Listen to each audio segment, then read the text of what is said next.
प्रविश्यतु महारण्यं रामो राजीवलोचनः विराधं राक्षसं हत्वा शरभङ्गं ददर्शः సుతీక్ష్ణం చాప్యగస్త్యం చ అగస్త్యభ్రాతరం తథా. పద్మాల వంటి కన్నులు గల రాముడు దండకారణ్యంలో ప్రవేశించగానే విరాధుడు అనే రాక్షసుణ్ణి సంహరించాడు. పిదప శరభంగ, సుతీక్ష్ణ, అగస్త్య మహర్షులను, అగస్త్య మహర్షి సోదరుణ్ణి దర్శించుకున్నాడు. అగస్త్యవచనాచ్చైవ జగ్రాహైంద్రం శరాసనం ఖడ్గం చ పరమప్రీతః తూణీ చాక్షయ సాయకౌ. తనకు ఇంద్రుడే స్వయంగా ఇచ్చిన ధనుస్సు, ఖడ్గం, ఎప్పటికీ తరగని బాణాలు గల అమ్ముల పొదిని అగస్త్య మహర్షి రామునికి ఇవ్వగా రాముడు సంతోషంగా వాటిని స్వీకరించాడు. వనతస్తస్య రామస్య వనే వనచరైః సహ ఋషయోభ్యాగమన్ సర్వే వధాయాసురరక్షసాం. శరభంగ మహర్షి తపోవనంలో రాముడు ఉన్నాడని తెలిసి ఆ ప్రాంతంలో వసిస్తున్న ఋషులందరూ తమను హింసిస్తున్న అసురులను, రాక్షసులను సంహరించమని వేడుకోవడానికై ఆ రాముని వద్దకు వచ్చారు. సతేషాం ప్రతిశుశ్రావ రాక్షసానాం తథా వనే ప్రతిజ్ఞాతశ్చ రామేణ వధః సంయతి రక్షసాం ఋషీణామగ్నికల్పానాం దండకారణ్యవాసినాం. రాక్షస ఆవాసమైన అరణ్యంలో ఋషులు చేసిన వేడుకోలుకు రాముడు సానుకూలంగా స్పందించాడు. యుద్ధంలో రాక్షసులందరినీ సంహరిస్తానని రాముడు తేజస్సులో అగ్నితో సమానులైన ఆ దండకారణ్యంలో ఉన్న ఋషివర్యులకు వాగ్దానం చేశాడు. తేన తత్రైవ వసతా జనస్థాన నివాసిని విరూపిత శూర్పణఖ రాక్షసీ కామరూపిణి. ఆ దండకారణ్యంలోని జనస్థానం అనే ప్రాంతవాసిని, కామరూపిణి అయిన శూర్పణఖ అనే రాక్షసి రామునిచే ముక్కు చెవులు కోయబడటంతో విరూపిణి అయింది. తతః శూర్పణఖ వాక్యాత్ ఉద్యుక్తాన్ సర్వరాక్షసాన్ ఖరం త్రిశిరసం చైవ దూషణం చైవ రాక్షసం నిజఘానరణే రామః తేషాం చైవ పదానుగాన్. తదనంతరం శూర్పణఖ రెచ్చగొట్టడంతో యుద్ధానికి వచ్చిన ఖరుణ్ణి, త్రిశిరసుణ్ణి, దూషణుణ్ణి, ఇంకా వారి వెంట వచ్చిన 50 మంది రాక్షసులందరినీ శ్రీరాముడు అలవోకగా సంహరించేశాడు.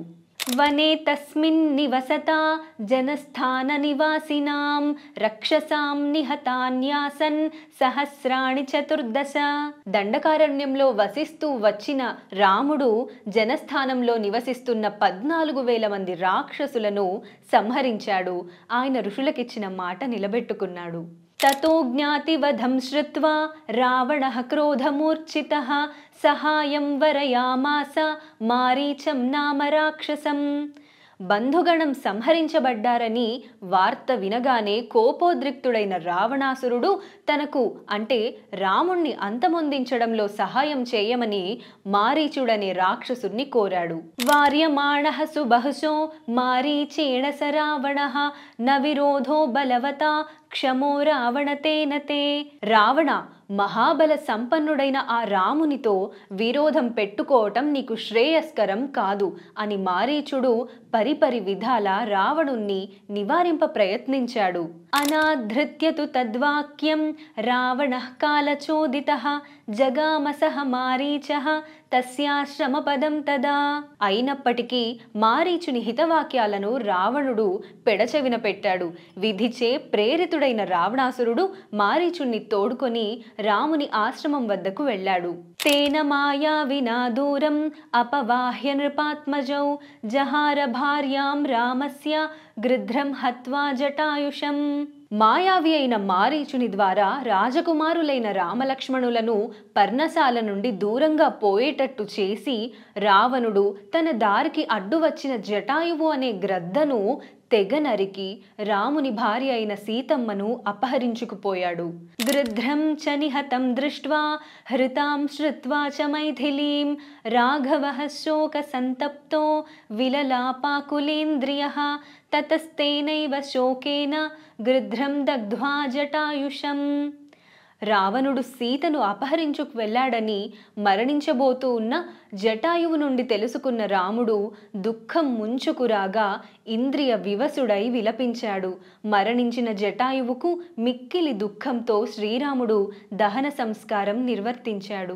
మార్గమాణో వనే సీతాం రాక్షసం సందదర్శః కబంధం నామ రూపేణ వికృతం ఘోరదర్శనం. ఆ తరువాత సీతమ్మకై అరణ్యంలో వెతుకుతూ ఉన్న సమయంలో వికృతమైన రూపంలో భయంకరంగా ఉన్న కబంధుడు అనే రాక్షసుడు రామునికి తారసపడ్డాడు.